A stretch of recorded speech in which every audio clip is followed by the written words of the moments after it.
I'm Terry Hutchins with AllHoosiers.com. Nolan Blair. Tonight, Indiana beats North Florida 89-68.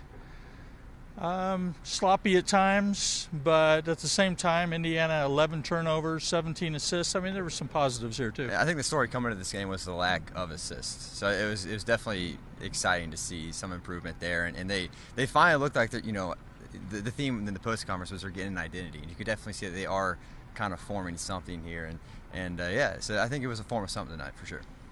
Evan Gordon, he had a 10-point game early, I think, against Samford. He had 12 against Stony Brook. Tonight he has 15.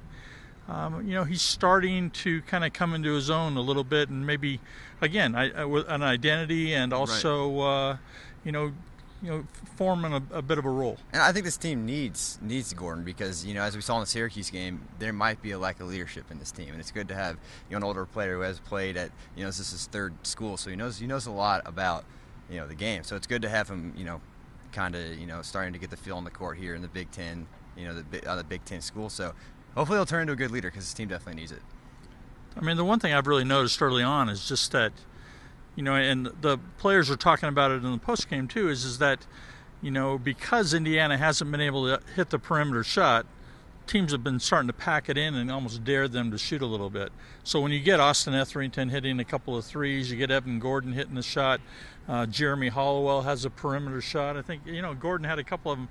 I think that is the kind of thing this team really needed to kind of, give them confidence, and at the same time maybe make teams play them a little more honesty. Right. As much as Tom Crean might deny teams maybe starting to play zone against the Hoosiers, I think that might start to happen. And if IU is starting to hit some more threes, teams might hesitate to go to zone. So I think that's huge for some perimeter shots to go. And not even perimeter shots, just shots, like 18 feet out. That's big. And it'll be interesting to see if they can continue that. And they play Oakland next, which is actually a pretty good ball club. I think Coach Crean said they have the number one three-point shooter in the nation. So I mean that should be interesting to see how that kind of goes there. Follow our coverage at allhoosiers.com. We will have complete coverage tonight of the North Florida game. We'll have stuff for the Oakland game on Tuesday. For Nolan Blair, Terry Hutchins. We'll see you next time.